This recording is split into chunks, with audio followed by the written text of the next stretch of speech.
I feel like madam ಅವ್ರು ಎಲ್ಲನೂ ಹೆಚ್ಚು ಕಡಿಮೆ ಕವರ್ ಮಾಡಿದ್ದಾರೆ. ಬಟ್ ಐ ಫೀಲ್ ಲೈಕ್ ನಮ್ಮ ಒಳಗೆ ಒಂದು ಕನ್ಫ್ಯೂಷನ್ ಇದೆ. ಅದು ಏನು ಕನ್ಫ್ಯೂಷನ್ ಅಂತಂದರೆ, ಕಾಂಗ್ರೆಸ್ ಪಕ್ಷ ಮಹಿಳಾ ಆರಕ್ಷಣ ಬಿಲ್ಲನ್ನು ಡಿಫೀಟ್ ಮಾಡ್ತೋ ಇಲ್ವೋ ಅನ್ನೋದಷ್ಟೇ ಇವತ್ತಿನ ಪ್ರಶ್ನೆ. ಸೊ ಆ ಪ್ರಶ್ನೆಗೆ ನಾವು ಉತ್ತರ ಕೊಡಬೇಕು ಅಂತಂದರೆ ಅದಕ್ಕೆ 2 ಭಾಗಗಳಿದ್ದಾವೆ.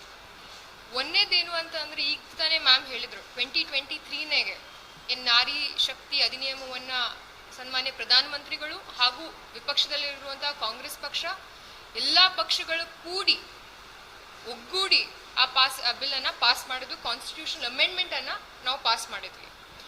ಆ ಕಾನ್ಸ್ಟಿಟ್ಯೂಷನಲ್ ಅಮೆಂಡ್ಮೆಂಟಲ್ಲಿ ಆ ಒಂದು ಪಾರ್ಲಿಮೆಂಟಲ್ಲಿ ನಡೀತಾ ಇರುವಂತಹ ಸೆಷನ್ ಒಳಗಡೆ ಸನ್ಮಾನ್ಯ ಪ್ರಧಾನಮಂತ್ರಿಗೆ ಹಾಗೂ ಆಳ್ತಿರುವಂತಹ ಬಿಜೆಪಿ ಪಕ್ಷಕ್ಕೆ ನಿರಂತರವಾಗಿ ನಾವೆಲ್ಲ ಆಪೋಸಿಷನ್ ಪಾರ್ಟೀಸ್ ವಿನತಿಯನ್ನ ಮಾಡ್ಕೊಂಡ್ವಿ. ಯಾರಿಗಾದ್ರೂ ಗೊತ್ತದೇನ್ರಿ ಅದು ಏನು ವಿನತಿ ಅದಂತ? It is a simple request. ನಾವು ಮಾಡಿದ್ದೇನು ಅಂತ ಅಂದರೆ, 2023 ಒಳಗೆ ನೀವೇನು ವುಮೆನ್ಸ್ ರಿಸರ್ವೇಷನ್ ಬಿಲ್ ಅನ್ನ ತರ್ತಾ ಇದ್ದೀರಿ, ಆ 2023 ವುಮೆನ್ಸ್ ರಿಸರ್ವೇಷನ್ ಬಿಲ್ ಒಳಗಡೆನೆ ಈಗಿಂದನೇ 2011 ಸೆನ್ಸಸ್ ಅನ್ನ ತಗೊಂಡಿರುವಂತಹ ಈ ಒಂದು ಬಿಲ್ ಅಲ್ಲಿ ನೀವು ಮಹಿಳಾ ಆರಕ್ಷಣವನ್ನ ಜಾರಿಗೆ ತರ್ರಿ ಅಂತ ನಾವು ಅವತ್ತನೇ ಬೇಡ್ಕೊಂಡ್ವಿ. ನಮ್ಮ ರಿಕ್ವೆಸ್ಟ್ ಏನಿತ್ತು ಅಂತಂದ್ರೆ, 2024 ಒಳಗೆ ಬರುವಂತಹ ಲೋಕಸಭಾ ಚುನಾವಣೆಗೆ ಈ ಒಂದು ವುಮೆನ್ಸ್ ರಿಸರ್ವೇಷನ್ ಬಿಲ್ ಅಪ್ಲಿಕಬಲ್ ಆಗಬೇಕು ಅನ್ನುವಂತಹ ಪ್ರಾಮಾಣಿಕ ಪ್ರಯತ್ನವನ್ನ ನಾವು ಎಲ್ಲಾ ಪಕ್ಷದವರು ಕೂಡಿ ಅವತ್ತು ಪ್ರಧಾನಮಂತ್ರಿಗಳಿಗೆ ಹಾಗೂ ನಮ್ಮ ಹೋಮ್ ಮಿನಿಸ್ಟರ್ ಆಗಿರುವಂತಹ ಅಮಿತ್ ಶಾ ಅವರಿಗೆ ಮಾಡಿದಾಗ, ಅವರು ಆ ಬಿಲ್ಲಲ್ಲಿ ಒಂದು ಏನು ಪ್ರೊವಿಷನ್ ಇಟ್ಟರು ಅಂತ ಅಂದ್ರೆ, 2026 ಆದ ನಂತರ ಏನು ಮೊದಲನೇ ಸೆನ್ಸಸ್ ಆಗ್ತೈತಿ, ಆ ಸೆನ್ಸಸ್ ಅನ್ನ ಬೇಸಿಸ್ ಆಗಿ ಇಟ್ಕೊಂಡು ಅವರು ಡಿಲಿಮಿಟೇಷನ್ ಅನ್ನ ನಾವು ಜಾರಿಗೆ ತರ್ತೀವಿ ಅನ್ನುವಂತಹ ಮಾತನ್ನ ಹೇಳಿದ್ರು. ಸೊ ಐ ಫೀಲ್ ಲೈಕ್ ಇದ್ರೊಳಗೆ ಏನಿದೆ ಅಂತಂದ್ರೆ, ನಾವು ಒಂದು ಏನು ತಿಳ್ಕೋಬೇಕು ಅಂದ್ರೆ, ಡಿಲಿಮಿಟೇಷನ್ಗೆ ಮತ್ತು ಮಹಿಳಾ ಆರಕ್ಷಣೆಗೆ ಲಿಂಕ್ ಮಾಡುವಂತಹ ಅವಶ್ಯಕತೆ ಇರಲಿಲ್ಲ ಪಾರ್ಲಿಮೆಂಟ್ ಅಲ್ಲಿ. There was absolutely no need to link the women's reservation bill to the bill regarding delimitation. ಯಾಕಂತಂದ್ರೆ delimitation is a very complicated political process.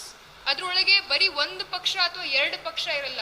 ಈ ದೇಶದೊಳಗಿರುವಂತಹ ಪ್ರತಿಯೊಬ್ಬ ಪಕ್ಷ, ಪ್ರತಿಯೊಬ್ಬ ನಾಗರಿಕನು ಕೂಡ ಆ ಒಂದು ಸೆನ್ಸಸ್ ಅಲ್ಲಿ, ಆ ಒಂದು ಡಿಲಿಮಿಟೇಷನ್ ಎಕ್ಸಸೈಸ್ ಅಲ್ಲಿ ಅದಕ್ಕೊಂದು ಭಾಗಿ ಇರುತ್ತೆ. ಅವ್ರದೇ ಆದಂತಹ ಒಂದು ಪಕ್ಷ ಇರುತ್ತೆ. ಆ ಒಂದು ಪಕ್ಷ ಇರೋದ್ರಿಂದ ಸ್ವಾಭಾವಿಕವಾಗಿ ಎಲ್ಲರ ಹತ್ರ ಬೇರೆ ಬೇರೆ ಒಪಿನಿಯನ್ಸ್ ಇರುತ್ತೆ. ಅದು ಪೊಲಿಟಿಕಲಿ ಕಾಂಪ್ಲಿಕೇಟೆಡ್ ಪ್ರಾಸೆಸ್ ಆಗಿರೋದ್ರಿಂದ ಪೊಲಿಟಿಕಲಿ ಎಲ್ಲಾ ಪಕ್ಷಗಳು ಸಮ್ಮತಿಯನ್ನು ನೀಡಿರುವಂತಹ ಮಹಿಳಾ ಆರಕ್ಷಣವನ್ನ 2023ರಲ್ಲಿನೇ ಪ್ರಧಾನಮಂತ್ರಿಗಳು ತರಬಹುದಾಗಿತ್ತು.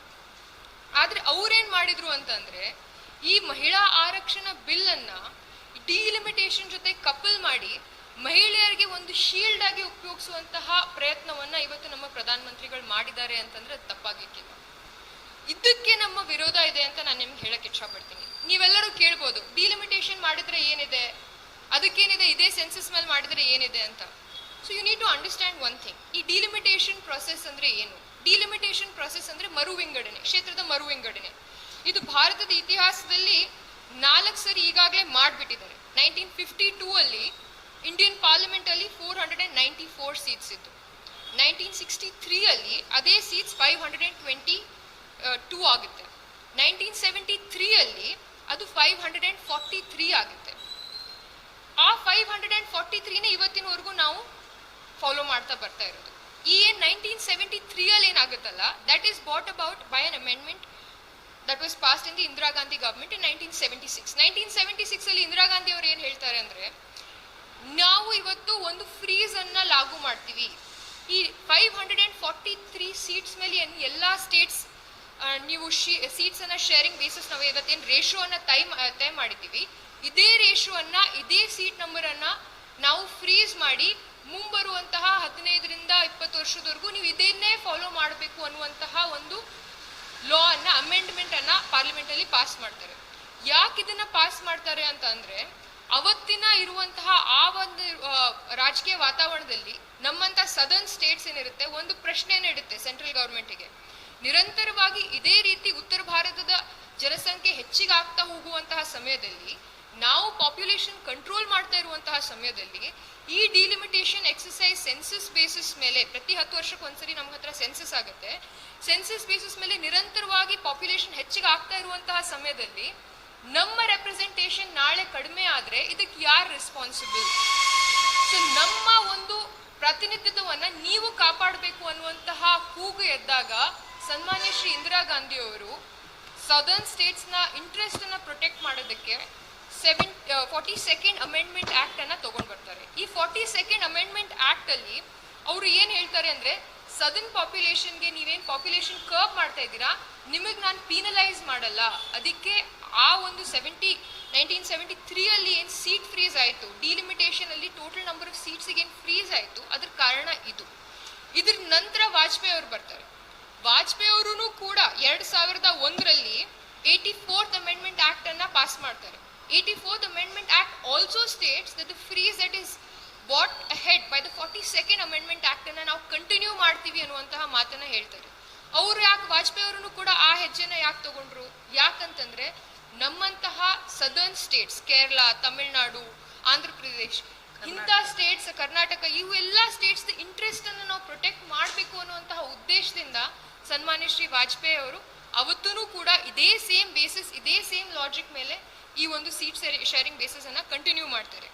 ಆದರೆ ಈ ಒಂದು ಏನು 84th ಅಮೆಂಡ್ಮೆಂಟ್ ಆಕ್ಟ್ ಏನು ಹೇಳುತ್ತೆ ಅಂದರೆ, delimitation exercise will be done again on the basis of the first census that happens post 2026.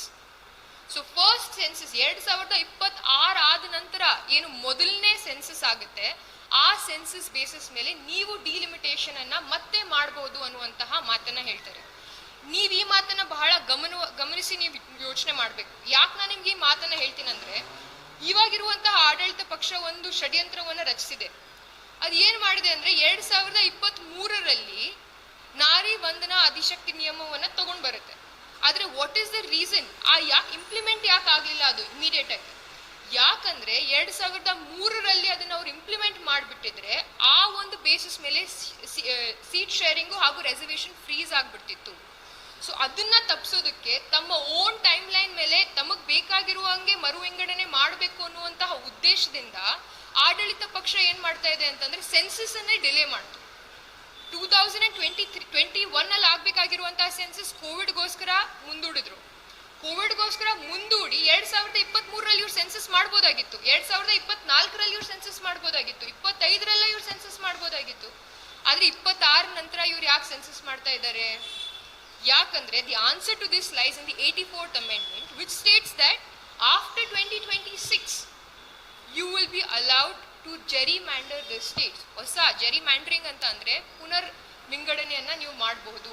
ನಿಮಗೆ ಜಾತಿ ಆಧಾರದ ಮೇಲೆ, ಜನಗಣತಿ ಆಧಾರದ ಮೇಲೆ ಒಂದು ಫೋಕಸ್ ಅನ್ನ ಇಟ್ಕೊಂಡು ಈ ಸ್ಟೇಟ್ಸ್ ಇಲ್ಲಿ ಬರುವಂತಹ ಎಲ್ಲಾ ಕ್ಷೇತ್ರಗಳನ್ನ ಮರು ವಿಂಗಡಣೆ ಮಾಡಬೇಕು ಅನ್ನುವಂತಹ ಉದ್ದೇಶದ ಮೇಲೆ ಈ ಒಂದು ಆಕ್ಟ್ ಅನ್ನ ನಮ್ಮ ಪಾರ್ಲಿಮೆಂಟ್ ಅಲ್ಲಿ ಇವತ್ತು ಪಾಸ್ ಮಾಡೋದಕ್ಕೆ ಪ್ರಯತ್ನವನ್ನ ಮಾಡಿದ್ದಾರೆ. ಇವಾಗ ನಮ್ಮ ಆಡಳಿತ ಪಕ್ಷದ ಮನಸ್ಸಿನಲ್ಲಿ ಏನ್ ಬದಲಾವಣೆ ಆಯ್ತೋ ಅದು ನಮಗೂ ಗೊತ್ತಿಲ್ಲ. ಒಮ್ಮೆಲ್ಗೆ ಅವ್ರು ಏನ್ ಹೇಳ್ತಾರೆ, ಇಲ್ಲ ಇಲ್ಲ ಬೇಡ ಬೇಡ, ನಾವು 2011 ಮೇಲೆನೆ ಇದನ್ನ ಮಾಡೋಣ ಅಂತ ಹೇಳ್ತಾರೆ. ನಾವು you have to understand one thing. ಇವಾಗ ಆಗ್ತಾ ಇರುವಂತಹ 2026 ಸೆನ್ಸಸ್ ಯಾಕೆ ಇಂಪಾರ್ಟೆಂಟ್ ಅನ್ನೋದನ್ನ ನೀವು ಯೋಚನೆ ಮಾಡಬೇಕು. ಯಾಕದು ಇಂಪಾರ್ಟೆಂಟ್ ಅಂದ್ರೆ, ಭಾರತದ ಇತಿಹಾಸದಲ್ಲಿ ಮೊದಲನೇ ಬಾರಿಗೆ ಜಾತಿ ಜನಗಣನೆ ಆಗೋದು ಈ 2026ನೇ ಒಂದು ಜನಗಣತಿಯಲ್ಲಿ.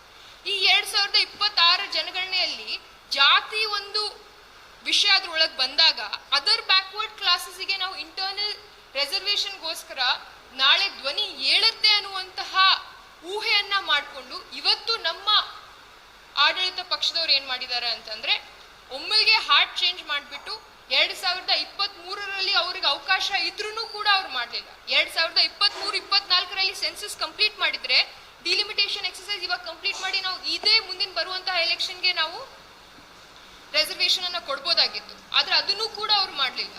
ಅವ್ರು ಇವಾಗ ಏನ್ ಮಾಡ್ತಾ ಇದ್ದಾರೆ ಅಂತಂದ್ರೆ, OBC ಅವರಿಗೆ ಹಾಗೂ ಹಿಂದುಳಿದ ವರ್ಗದವರಿಗೆ ನಾವು ಮುಂದೆ ಬರುವಂತಹ ಕಾಲದಲ್ಲಿ ರಿಸರ್ವೇಷನ್ ಕೊಡಬೇಕು ಆಗುತ್ತೆ, ಅವರ ಕೂಗು ಏಳುತ್ತೆ ಅನ್ನೋದನ್ನ ಊಹಿಸಿ ಅವರು 2011ನೇ ಜನಗಣನೆಗೆ ಇದನ್ನ ಟೈಮ್ ಮಾಡಿಬಿಟ್ಟು ರಿಸರ್ವೇಷನ್ ತಗೊಂಡ್ ಬರ್ತೀನಿ ಅನ್ನುವಂತಹ ಮಾತನ್ನ ಹೇಳಿದ್ದಾರೆ. ಸೊ ನಾನೇನ್ ಹೇಳಕ್ ಇಚ್ಛಾ ಪಡ್ತೀನಿ ಅಂತ ಅಂದ್ರೆ, ಪ್ರತಿಯೊಂದೂ ಕೂಡ ದೇಶದ ಭವಿಷ್ಯದಗೋಸ್ಕರ ಇರುವಂತಹ ಈ ಒಂದು ಡಿಲಿಮಿಟೇಷನ್ ಎಕ್ಸಸೈಸ್, ಎಲೆಕ್ಷನ್ ಎಕ್ಸಸೈಸ್ ಎಲ್ಲನೂ ಕೂಡ ನಾವು ರಾಜಕೀಯ ಒಂದು ದೃಷ್ಟಿಕೋನದಿಂದ ನೋಡಿದ್ರೆ ದೇಶದ ಭವಿಷ್ಯ ಎಲ್ಲಿಗೆ ಹೋಗುತ್ತೆ ಅನ್ನೋದನ್ನ ನಾವು ಯೋಚನೆ ಮಾಡಬೇಕು. ಮಾನನೀಯ ಪ್ರಧಾನಮಂತ್ರಿಗಳು ಮತ್ತು ಆಡಳಿತ ಪಕ್ಷದ ಎಲ್ಲಾ ನಾಯಕರು ಏನ್ ಅನ್ಕೊಂಡಿದ್ದಾರೆ ಅಂತಂದ್ರೆ ಸಾಮಾನ್ಯ ಜನರಿಗೆ ಇವು ಎಲ್ಲಾ ವಿಷಯಗಳು ಗೊತ್ತಾಗಲ್ಲ, ಇಷ್ಟು ಡೀಪಾಗಿ ಯಾರು ಓದ್ ನೋಡ್ತಾರೆ ಅನ್ನುವಂತಹ ಒಂದು ಕಲ್ಪನೆಯನ್ನ ಇಟ್ಕೊಂಡು ಅವ್ರು ಈ ರೀತಿ ಹೆಜ್ಜೆಗಳನ್ನ ತಗೊಂತಾ ಇದ್ದಾರೆ. So I feel like this is very important that we all understand that ಅವ್ರು ಏನ್ ಪ್ರಪೋಸ್ ಮಾಡಿದ್ರು, ಇವಾಗ ತಗೊಂಡ್ ಬಂದಿರುವಂತಹ ಡಿಲಿಮಿಟೇಷನ್ ಬಿಲ್ ಅನ್ನ, ಆ ಡಿಲಿಮಿಟೇಷನ್ ಹೆಂಗ್ ಆಗುತ್ತೆ ಅನ್ನೋದನ್ನು ಕೂಡ ಆ ಬಿಲ್ ಅಲ್ಲಿ ಅವರು ಸ್ಟೇಟ್ ಮಾಡಿರ್ಲಿಲ್ಲ. ಸೊ ಬೇಸಿಕಲಿ ಅವ್ರು ಏನ್ ಹೇಳ್ತಾ ಇದ್ದಾರೆ ಅಂತಂದ್ರೆ, ಇಡೀ ರಾಜ್ಯದ, ಇಡೀ ದೇಶದ ಆಪೋಸಿಷನ್ ಪಾರ್ಟೀಸ್ ಎಲ್ಲ ನನಗೊಂದು ಬ್ಲಾಂಕ್ ಚೆಕ್ ಬರೆದು ಕೊಡ್ರಿ, ನಾವು ಮುಂದೆ ಹೆಂಗ್ ಬೇಕಾದಂಗೆ ಡಿಲಿಮಿಟೇಷನ್ ಮಾಡ್ಕೊಂಡು ಹೋಗ್ತೀವಿ ಅನ್ನುವಂತಹ ಮಾತನ್ನ ಮಾನ್ಯ ಪ್ರಧಾನ ಮಂತ್ರಿಗಳು ಹೇಳಿದಾಗ ಯಾವ ಬೇಸಿಸ್ ಮೇಲೆ ನಾವು ಅವ್ರಿಗೆ ನಂಬಿಕೆಯನ್ನ ಇಟ್ಕೋಬೇಕು ಅನ್ನೋದನ್ನ ನೀವು ಥಿಂಕ್ ಮಾಡಬೇಕು. I want you to understand one thing, ನಾವು ಇವಾಗಿರುವಂತಹ ಪ್ರಧಾನ ಮಂತ್ರಿ ಮೇಲೆ ಆಡಳಿತ ಪಕ್ಷದ ಮೇಲೆ ಸುಮ್ಮನೆ ನಾವು ಇದನ್ನ ಮಾಡ್ತಾ ಇಲ್ಲ, ಅವ್ರ ಮೇಲೆ ಗೂಬೆ ಕೂರಿಸ್ತಾ ಇಲ್ಲ, ಅವ್ರ ಮೇಲೆ ಅವಿಶ್ವಾಸವನ್ನ ಮಾಡ್ತಾ ಇಲ್ಲ. ಈಗಾಗಲೇ 2 ರಾಜ್ಯಗಳಲ್ಲಿ ಡಿಲಿಮಿಟೇಷನ್ ಆಗಿದೆ. ಯಾವ ರಾಜ್ಯಗಳು? ಅಸ್ಸಾಮಲ್ಲಿ ಆಗಿದೆ, ಜಮ್ಮು ಅಂಡ್ ಕಾಶ್ಮೀರಲ್ಲಿ ಆಗಿದೆ. ಈ 2 ಕ್ಷೇತ್ರಗಳಲ್ಲಿ ನೀವೊಂದು ಪ್ಯಾಟರ್ನ್ ಅನ್ನ ಅಬ್ಸರ್ವ್ ಮಾಡ್ಬೋದು. ಜಮ್ಮು ಅಂಡ್ ಕಾಶ್ಮೀರಲ್ಲಿ ನೀವೇನ್ ನೋಡ್ತೀರಾ ಅಂತಂದ್ರೆ, ಜಮ್ಮು ಅಲ್ಲಿರುವಂತಹ ಪಾಪ್ಯುಲೇಷನ್ 5.38 ಮಿಲಿಯನ್, ಕಾಶ್ಮೀರಲ್ಲಿ ಇರುವಂತಹ ಪಾಪ್ಯುಲೇಷನ್ 6.89 ಮಿಲಿಯನ್. ಜಮ್ಮು ಅಲ್ಲಿರುವಂತಹ seats 38 seats. 38 seats increases to 43 seats after delimitation. ಆದ್ರೆ ನೀವು ಇದನ್ನೇ ಯೋಚನೆ ಮಾಡಿ, ಹೆಚ್ಚಿನ ಜನಸಂಖ್ಯೆ ಇರುವಂತಹ ಕಾಶ್ಮೀರ್ ಭಾಗದಲ್ಲಿ 46 ಸೀಟ್ಸ್ ಹೋಗಿ ಬರೀ 47 ಸೀಟ್ಸ್ ಆಗುತ್ತೆ.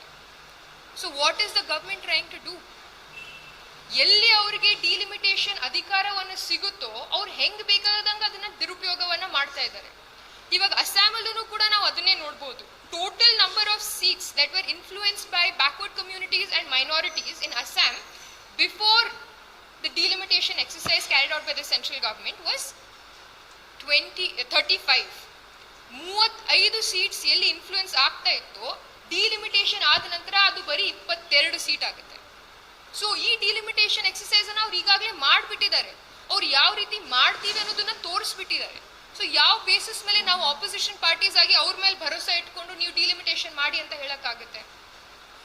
ಅದ್ರ ಜೊತೆಯಾಗಿ ಮ್ಯಾಮ್ ಇವಾಗ ಹೇಳಿದ್ರು, and you need to understand, ಮಾನನೀಯ ಅಮಿತ್ ಶಾ ಅವರು ಪಾರ್ಲಿಮೆಂಟ್ ಅಲ್ಲಿ ನಿಂತ್ಕೊಂಡು ಹೇಳ್ತಾರೆ. ಅವ್ರು ಏನ್ ಹೇಳ್ತಾರೆ ಅಂತಂದ್ರೆ, ನೋಡಿ ನಾವು 50% ಸೀಟನ್ನ ಇನ್ಕ್ರೀಸ್ ಮಾಡ್ತೀವಿ, ಪ್ರಪೋರ್ಷನಲ್ ಆಗಿ 50% ಸೀಟ್ ಇನ್ಕ್ರೀಸ್ ಮಾಡಿದ್ರೆ ಯಾರಿಗೂ ತೊಂದರೆ ಆಗಲ್ಲ, ಎಲ್ಲದೂ ಸೀಟ್ ಶೇರ್ ಸೇಮ್ ಇರುತ್ತೆ ಅನ್ನೋದನ್ನ ಮಾತನ್ನ ಹೇಳ್ತಾರೆ.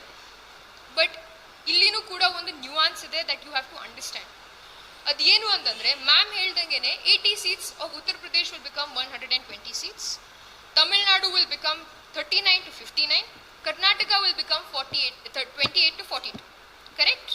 ಆದರೆ you have to understand that ಈ ಸೀಟ್ಗಳೇನು ಹೆಚ್ಚಿಗಾಗುತ್ತೆ ಅಲ್ಲ, ಇವಾಗ ಟೋಟಲ್ ಉತ್ತರ ಭಾರತದಲ್ಲಿ ಇರುವಂತಹ ಸೀಟ್ಸ್ ಎಷ್ಟು? 238. ಹಿಂದಿ ಹಾರ್ಟ್ಲ್ಯಾಂಡ್ ಅನ್ನುವಂತಹ ಮಾತನ್ನ ನಾವೇನು ಹೇಳ್ತೀವಿ, ಮಧ್ಯಪ್ರದೇಶ್, ರಾಜಸ್ಥಾನ್, ಉತ್ತರ ಪ್ರದೇಶ್, ಈ ಒಂದು ಬೆಲ್ಟ್ ಅಲ್ಲಿ ಬರುವಂತಹ ಗುಜರಾತ್, ಈ ಬೆಲ್ಟ್ ಅಲ್ಲಿ ಬರುವಂತಹ ಸೀಟ್ಸ್ ಟೋಟಲ್ ಎಷ್ಟಿದೆ? 228. ಆಫ್ ದಟ್ ಬಿಜೆಪಿ ಎಷ್ಟು ಆಳ್ತಾ ಇದೆ? 127. ಆದ್ರೆ ಅದನ್ನೇ ನೀವು ಸದರ್ನ್ ಸ್ಟೇಟ್ಸ್ ಅಲ್ಲಿ ನೋಡಿ, ಸದರ್ನ್ ಸ್ಟೇಟ್ಸ್ ಅಲ್ಲಿ total southern States parliamentary representation is 130 seats. Number of seats that have BJP parliamentarians 29. ಬರೀ 29 ಸೀಟ್ 130ರಲ್ಲಿ. ನಾಳೆ ಪ್ರಪೋರ್ಷನಲಿ 50% ಇನ್ಕ್ರೀಸ್ ಆದ್ರೂ ಕೂಡ ಓವರ್ ಆಲ್ ನಂಬರ್ ಸ್ಟ್ರೆಂತ್ ಏನಿದೆ ಹಿಂದಿ ಹಾರ್ಟ್ಲ್ಯಾಂಡ್ ಅದು ಏರಿಕೆ ಆಗೋಗುತ್ತೆ. And we will not be able to match that proportion. So ಅವರು single handedly they can take any decision in the parliament because the number of seats that are represented by the Hindi heartland will increase exponentially. So delimitation is a very complicated exercise. ನಾನು ಏನು ಹೇಳಕ್ ಇಚ್ಛಾ ಪಡ್ತಾ ಇದ್ದೀನಿ ಅಂತಂದ್ರೆ, delimitation is a very complicated exercise. ಈ complicated exercise ಅನ್ನ women reservation bill ಜೊತೆ ಟೈ ಅಪ್ ಮಾಡುವಂತಹ ಉದ್ದೇಶ ಮತ್ತೆ ನೆಸೆಸಿಟಿ ಇರಲಿಲ್ಲ. ಅವ್ರು ಯಾಕೆ ಈ ರೀತಿ ಮಾಡುದು ಅಂತ ಅದು ಬರೀ ಅವರಷ್ಟೇ ಹೇಳಬೇಕು. ಆದ್ರೆ ಎಲ್ಲರಿಗಿಂತಲೂ ಮುಖ್ಯವಾಗಿರುವಂತಹ ಮಾತನ್ನ ನಾನು ಏನು ಹೇಳಕ್ ಇಚ್ಛಾ ಪಡ್ತೀನಿ ಅಂತಂದ್ರೆ, ಇವತ್ತೂ ಕೂಡ ಮಾನನೀಯ ಪ್ರಿಯಾಂಕಾ ಗಾಂಧಿ ಅವರು ಹಾಗೂ ನಮ್ಮ ಎಲ್ಲಾ ಸಂಸದರು ಒಂದು ಮಾತನ್ನ ಹೇಳಿದ್ದಾರೆ. ಇವತ್ತೂ ಕೂಡ ನೀವು ಮುಂದಿನ ಪಾರ್ಲಿಮೆಂಟರಿ ಸೆಷನ್ ಅಲ್ಲಿ ಒಂದು ಸೆಷನ್ ಅನ್ನ ಕರೆದು ಅಲ್ಲಿ ನೀವು ಇದನ್ನೇ 2023 ಅಲ್ಲಿ ನೀವೇನ್ ಭಾರತೀಯ ಅಧಿನಿಯಮವನ್ನು ತಗೊಂಡು ಬಂದಿದ್ದೀರಾ, ಈ ಎಕ್ಸಿಸ್ಟಿಂಗ್ ಸೀಟ್ಸ್ ಮೇಲೆ 33% ರಿಸರ್ವೇಷನ್ ಮಾಡಿ, V will support it in parliament. Congress party ಹೇಳ್ತಾ ಇದೆ, ನಾವು ನಿಮಗೆ ಸಪೋರ್ಟ್ ಅನ್ನ ಕೊಡ್ತೀವಿ, ನೀವು ಒಳ್ಳೆ ಮನುಷ್ಯರಿಂದ 543 ಸೀಟ್ ಏನಿದೆ ಅದರಲ್ಲಿ 33% ರಿಸರ್ವೇಶನ್ ಅನ್ನು ತಗೊಂಡು ಬನ್ನಿ ಪಾರ್ಲಿಮೆಂಟ್ ಅಲ್ಲಿ. We will support it and we will help you pass it. Unanimously ಎಲ್ಲಾ ಪಾರ್ಟೀಸು ಹೇಳ್ತಾ ಇದೆ that they will cross the 2/3 threshold and they will be able to pass it in parliament provided ಅವ್ರ existing seats ಮೇಲೆ 33% reservation ಅನ್ನು ತಗೊಂಡು ಬರಬೇಕು. So ನಾನು ಈ ಒಂದು ಪ್ರೆಸ್ ಕಾನ್ಫರೆನ್ಸ್ ಮೂಲಕ ನಾನು ಏನು ಹೇಳಕ್ಕೆ ಇಷ್ಟಪಡ್ತೀನಿ ಅಂತಂದರೆ, ಎಲ್ಲ ನಮ್ಮ BJPಯ ಸಹೋದ್ಯೋಗಿಗಳು ಅವ್ರು ಏನು ಮಾಡ್ತಾ ಇದ್ದಾರೆ ಅಂದರೆ ದೇಶಾದ್ಯಂತ ಒಂದು ಪ್ರೊಟೆಸ್ಟನ್ನು ತೆಗೆದುಕೊಂಡು ಹೋಗಿದ್ದಾರೆ. ಆ ದೇಶಾದ್ಯಂತ ಪ್ರೊಟೆಸ್ಟಲ್ಲಿ ಅವ್ರು ಏನು ಹೇಳ್ತಾ ಇದ್ದಾರೆ ಅಂತಂದರೆ ಕಾಂಗ್ರೆಸ್ ಪಕ್ಷ ಮಹಿಳಾ ವಿರೋಧಿ ಅನ್ನುವಂತಹ ಮಾತನ್ನು ಹೇಳ್ತಾ ಇದ್ದಾರೆ. ಅವ್ರಿಗೆ ನಾನು ಒಂದೇ ಒಂದು ಮಾತನ್ನು ಹೇಳಕ್ಕೆ ಇಷ್ಟಪಡ್ತೀನಿ. ಯಾವ ಪ್ರಧಾನಮಂತ್ರಿ ನಮ್ಮ ಮಣಿಪುರ್ ಕ್ಷೇತ್ರದಲ್ಲಿ 60,000 ಜನ ಡಿಸ್ಪ್ಲೇಸ್ ಆಗಿದ್ದಾರೆ. ಮೊನ್ನೆನೆ ಒಂದು ಹೊಸ ಹುಟ್ಟಿರುವಂತಹ ಕೂಸು ಮತ್ತು ಚಿಕ್ಕ ಮಗು ಅದ್ರ ಕೊಲೆ ಆಯಿತು. ಅಲ್ಲಿ ಮಹಿಳೆಯರಿಗೆ, ಒಂದು ಮಹಿಳೆಗೆ ಬತ್ತಲೆ ರೋಡಲ್ಲಿ ನಡೆಸಿ ರೇಪ್ ಮಾಡಿರುವಂತಹ ಸಮಯದಲ್ಲಿ ಆ ಒಂದು ವಿಡಿಯೋ ಜಗತ್ತಿಗೆ ಬರಬೇಕು ಅಂತಂದ್ರೆ 70 ದಿನ ಆಯಿತು. ಇನ್ಸಿಡೆಂಟ್ ಆಗಿ 70 ದಿನಕ್ಕೆ ಆ ಒಂದು ಇನ್ಸಿಡೆಂಟ್ ದೇಶಕ್ಕೆ ಗೊತ್ತಾಗಿದೆ. ಅಲ್ಲಿಂದ ಇವತ್ತಿನವರೆಗೂ 60,000 ಜನ ಈ ಒಂದು ಇಶ್ಯೂ ಅಲ್ಲಿ ಡಿಸ್ಪ್ಲೇಸ್ ಆಗಿದ್ದಾರೆ. ಆ ಮಹಿಳೆಯರಿಗೆ ಅವರಿಗೆ ಮಾತನಾಡಿಸುವಂತಹ ಸೌಜನ್ಯತೆನೂ ಇಲ್ಲ, ಮತ್ತೆ ಅವ್ರ ಬಗ್ಗೆ ಮಾತನಾಡುವಂತಹ ಧೈರ್ಯನೂ ಇಲ್ಲ.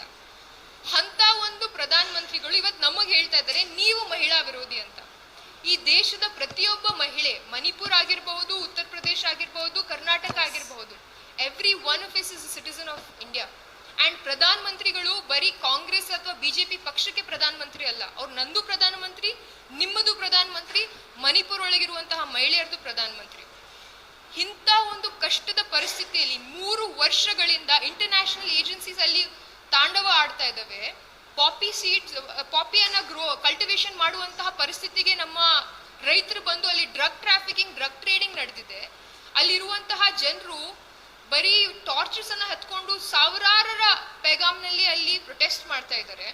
ಇಂತಹ ಒಂದು ಪರಿಸ್ಥಿತಿಯಲ್ಲಿ, ಇಂತಹ ಒಂದು ಕಷ್ಟದ ಪರಿಸ್ಥಿತಿಯಲ್ಲಿರುವಂತಹ ನಮ್ಮ ಸಹೋದ್ಯೋಗಿಗಳು, ನಮ್ಮ ಸಹೋದರರಾಗಿರುವಂತಹ ಮಣಿಪುರ ಒಳಗಿರುವಂತಹ ಜನರ ಬಗ್ಗೆ ಮಾತನಾಡುವಂತಹ ನೈತಿಕತೆಯನ್ನು ಇಟ್ಕೊಳ್ಳದೆ ಇರುವಂತಹ ಪ್ರಧಾನಮಂತ್ರಿಗಳು ಇವತ್ತು ನಮಗೆ ಹೇಳ್ತಾ ಇದ್ದಾರೆ ನಾವು ಮಹಿಳಾ ವಿರೋಧಿ ಅಂತ. ಇದೇ ಉನ್ನಾವ್ ಕೇಸಲ್ಲಿ ತಾನು ರೇಪ್ ಆದ ನಂತರ ತನ್ನ ಫ್ಯಾಮಿಲಿ ಮೆಂಬರ್ಸ್ ಅನ್ನ ಕಳ್ಕೊಂಡು, ತಮ್ಮ ಇಷ್ಟು ಟಾರ್ಚರ್ ಅನ್ನ ಸಹಿಸಿಕೊಂಡು ಸುಪ್ರೀಂ ಕೋರ್ಟ್ ಇಂದ ವರ್ಡಿಕ್ಟ್ ಕೊಟ್ಟಿರುವಂತಹ ಒಬ್ಬ ಮಹಿಳೆಗೆ ನ್ಯಾಯ ಕೊಡದೆ ಆಗದೆ ಇರುವಂತಹ ಸರ್ಕಾರ ಇವತ್ತು ನಮಗ್ ಹೇಳುತ್ತೆ ನಮಗ್ ನೈತಿಕತೆ ಇಲ್ಲ ಅಂತ. ಸೊ ನಾನು ಒಂದೇ ಒಂದು ಮಾತನ್ನ ಹೇಳಕ್ ಇಷ್ಟಪಡ್ತೀನಿ. ಮಾನ್ಯ ನಮ್ಮ ಸರ್ಕಾರದವರಿಗೆ ಹಾಗೂ ಪ್ರಧಾನಮಂತ್ರಿಗಳಿಗೆ ಹಾಗೂ ನಮ್ಮ ಹೋಮ್ ಮಿನಿಸ್ಟರ್ ಅವರಿಗೆ, ನಮ್ಮ ದೇಶದಲ್ಲಿ ಬಹಳಷ್ಟು ಮಹಿಳೆಯರು ಸಂಕಷ್ಟದಲ್ಲಿದ್ದಾರೆ. Economy is in a disarray. Rupee is performing at its history low. ಇಡೀ ಸೌತ್ ಏಷ್ಯಾದಲ್ಲಿ we are the worst performing currency. RBI is selling reserves, stopping NDF trades and taking every resort possible. ಇಂಥ ಒಂದು ಸಮಯದಲ್ಲಿ ನೀವು ಆರ್ಥಿಕ ಸಮಸ್ಯೆಗಳನ್ನ, ಸಾಮಾಜಿಕ ಸಮಸ್ಯೆಗಳನ್ನ, ನಮ್ಮ ಕ್ಷೇತ್ರದೊಳಗಿರುವಂತಹ ಮಹಿಳೆಯರ ಸಮಸ್ಯೆಗಳನ್ನ ಆಲಿಸುವ ಬದಲು ಬರೀ ರಾಜಕೀಯವನ್ನ ನಾವೆಲ್ಲರೂ ಮಾಡ್ಕೊಂಡು ಹೋದ್ರೆ ದೇಶದ ಪರಿಸ್ಥಿತಿ ಉದ್ಧಾರ ಆಗಕ್ಕೆ ಸಾಧ್ಯ ಇಲ್ಲ.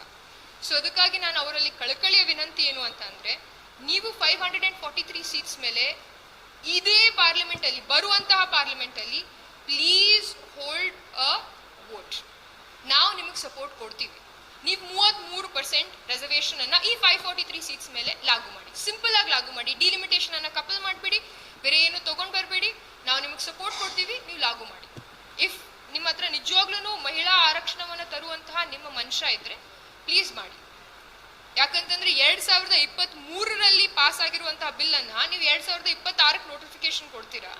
ಅದಾದ್ಮೇಲೆ ನಮಗೆ ಹೇಳ್ತಾ ಇದ್ದೀರಾ ನೀವು ಮಹಿಳಾ ವಿರೋಧಿ ಅಂತ. ಸೊ ಅದಕ್ಕೆ ನಾನು ಮಾನನೀಯ ಪ್ರಧಾನಮಂತ್ರಿಯಲ್ಲಿ ರಿಕ್ವೆಸ್ಟ್ ಏನು ಅಂತ ಅಂದ್ರೆ, please bring the reservation bill to the parliament, please table it. The Congress MPs and the Congress leadership has clearly stated that we will give you 33%. If you bring 33% reservation for women on 543 basis, ನಾವು ನಿಮಗೆ support ಕೊಡ್ತೀವಿ.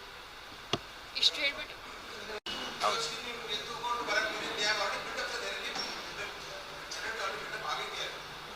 ಈಗ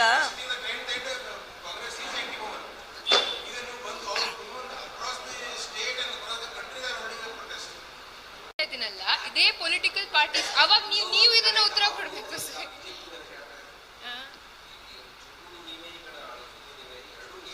sir ನಾವೊಂದು ಮಾತು ಹೇಳಲ್ಲ, correct 2010 ಏನಾಯ್ತು sir?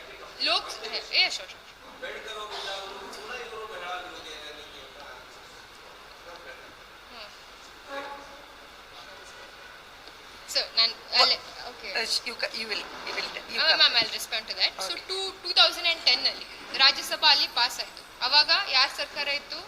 ನಮ್ಮ ಸರ್ಕಾರ. ನಮ್ಮ ಸರ್ಕಾರ ಆಯ್ತಲ್ಲ, ಕರೆಕ್ಟ್. ಲೋಕಸಭಾ ಅಲ್ಲಿ ಯಾಕೆ ಫೇಲ್ ಆಯ್ತು? ವಿರೋಧ ಪಕ್ಷ. Because we don't need a simple majority to pass this bill. We need 2/3 majority to pass this bill. ಇವಾಗ ಈ ಲೋಕಸಭಾ ಯಾಕೆ ಪಾಸ್ ಆಯ್ತು? ಆಪೋಸಿಷನ್ ಅಲ್ಲಿ ನಾವು ಕೂತ್ಕೊಂಡಿದೀವಿ, ನಾವು ಸಪೋರ್ಟ್ ಮಾಡಿದ್ದಕ್ಕೇನೆ ಅದು ಪಾಸ್ ಆಯ್ತು. ಇವಾಗ ನಾವು ಸಪೋರ್ಟ್ ಮಾಡಿರ್ಲಿಲ್ಲ ಅಂತಂದ್ರೆ ಈ ನಾರಿ ಶಕ್ತಿ ಅಧಿನಿಯಮ ಒಂದನ್ನು ಕೂಡ ಬರ್ತಾ ಇರ್ಲಿಲ್ಲ. ನಾವು ಸಪೋರ್ಟ್ ಮಾಡಿದ್ದಕ್ಕೇನೆ ಇಲ್ಲಿ 2/3 ಮೆಜಾರಿಟಿ ಅವ್ರಿಗೆ ಸಿಕ್ಕಿದ್ದು. ಸೊ ಆ ಟೈಮಲ್ಲಿ ಯಾರು ನಮಗೆ ಸಪೋರ್ಟ್ ಮಾಡಿಲ್ಲ? ಹಂಗಂದ್ರೆ ಲೋಕಸಭಾ ನಾವು ಪಾಸ್ ಮಾಡ್ಬೇಕಾಗಿದ್ರೆ ನಮಗೆ 2/3 ಮೆಜಾರಿಟಿ ಬೇಕಾಗಿತ್ತಲ್ಲ. ಸೊ ಯಾರ್ ಸಪೋರ್ಟ್ ಬೇಕಾಗಿತ್ತು ನಮಗೆ ಪಾಸ್ ಮಾಡಕ್ಕೆ? ಬಿಜೆಪಿ ಅವರ. Why did the bill lapse in the parliament? ಅದು ಲ್ಯಾಪ್ಸ್ ಆಯ್ತು by the way. Lok Sabha lapse ಆಗಿರೋದಕ್ಕೇನೆ ಅದು ಪಾಸ್ ಆಗ್ಲಿಲ್ಲ. ಯಾಕೆ ಲ್ಯಾಪ್ಸ್ ಆಯ್ತು ಅಂತ ಅಂದ್ರೆ ಪೊಲಿಟಿಕಲ್ ಕನ್ಸೆನ್ಸಸ್ ಅನ್ನ ಅವತ್ತಿರುವಂತಹ ಬಿಜೆಪಿ ಪಕ್ಷದವರು ತಮ್ಮ ಬೇಳೆ ಬೇಯಿಸ್ಕೊಳ್ಳೋದಕ್ಕೆ ಪಾಸ್ ಮಾಡಲಿಲ್ಲ ಪಾರ್ಲಿಮೆಂಟ್ ಅಲ್ಲಿ. ಇವತ್ತು ನಮ್ಮನ್ನ ಬ್ಲೇಮ್ ಮಾಡ್ತಾ ಇದ್ದಾರೆ. ಅದಕ್ಕೆ ಮಾನ್ಯ ಪ್ರಿಯಾಂಕಾ ಗಾಂಧೀಜಿ ಅವರು ಒಂದು ಮಾತು ಹೇಳಿದ್ದಾರೆ ಅವ್ರ ಭಾಷಣದಲ್ಲಿ. ಅವರು ಅಲ್ಲೇ ಸದನದಲ್ಲೇ ಒಂದು ಮಾತು ಹೇಳಿದ್ದಾರೆ. ಪ್ರತಿ ಸಲ ಅಮಿತ್ ಶಾ ಅವರು, ಮಾನ್ಯ ಹೋಮ್ ಮಿನಿಸ್ಟರ್ ಅವರು ಒಂದು ಮಾತು ಹೇಳಿದ್ರು, ಹರ್ ಬಾರ್ ಎ ವಿಧೇಯಕ್ ಲಾನೆ ಕೆ ಟೈಮ್ ಪೇ ಓ ಪಾರ್ಟಿ ಎ ಪಾರ್ಟಿ ಉಸ್ಕೋ ಅಪೋಸಿಟ್ ಕಿಯಾ ಅಂತ ಹೇಳಿದ್ರು.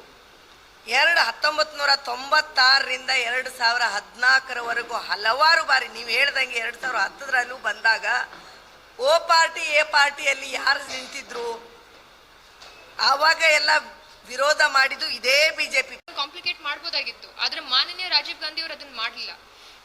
72ನೇ 73ನೇ ಅಮೆಂಡ್ಮೆಂಟ್ ಏನು ಪಾರ್ಲಿಮೆಂಟ್ ಅಲ್ಲಿ ಕಾನ್ಸ್ಟಿಟ್ಯೂಷನ್ ತಂದಿರುವಂತಹ ಅಮೆಂಡ್ಮೆಂಟ್ ಏನಿದೆಯಲ್ಲ, that is what gives reservation to women in local panchayats. ನಿಮ್ಮ ಮಾತಿಗೆ ಒಂದು ಉತ್ತರ, ಕರೆಕ್ಟ್ ಉತ್ತರ. ಪ್ರಯತ್ನ ನೀವು ಸಪೋರ್ಟ್ ಮಾಡಬೇಕು. ಈಗ ನಮ್ಗೆ ಅಲ್ಲಿ ಬರಬೇಕು ಅಂದ್ರೆ ನೀವು ಸಪೋರ್ಟ್ ಮಾಡಬೇಕು. ಇಲ್ಲ, ಜಿಲ್ಲೆಯಲ್ಲಿ ಆದ್ಯತೆ ಇಲ್ಲೇ ಇದ್ರೆ ಜಿಲ್ಲೆಯಲ್ಲಿರುವ ಒಂದು ಹೆಣ್ಮಗಳನ್ನ ಒಂದು ಟಿಕೆಟ್ ಕೊಡ್ತಿರ್ಲಿಲ್ಲ. ಜಿಲ್ಲೆಯಲ್ಲಿರುವ ಹೆಣ್ಮಗಳನ್ನ ಒಂದು ಈ ಜಿಲ್ಲೆಯಲ್ಲಿ ಚೇರ್ಮನ್ನು ಅಧ್ಯಕ್ಷರು ಮಾಡ್ತಿರ್ಲಿಲ್ಲ. ನೀವು ನೋಡಿ, ಬೇರೆ ಪಕ್ಷದಲ್ಲಿ number of women seats compare to the other party Congress ಅಲ್ಲಿ ಹೆಚ್ಚಿಗೆ ಕೊಟ್ಟಿದ್ದಾರೆ. ನೀವು ಅಧ್ಯಕ್ಷರುಗಳು ಸರ್ಕಾರ ಬಂದಾಗ ಅಧ್ಯಕ್ಷರುಗಳ ಪರ್ಸೆಂಟೇಜು ನೋಡಿ, ಬಿಜೆಪಿಗಿಂತ ಕಾಂಗ್ರೆಸ್ ಅಲ್ಲಿ ಹೆಚ್ಚಿಗೆ ಜಾಸ್ತಿ. ಅದೇ ಪಕ್ಷದ ಹೆಣ್ಮಕ್ಳು ಬಂದು ಹೇಳ್ತಾರೆ ನಮ್ಮ ಹತ್ರ,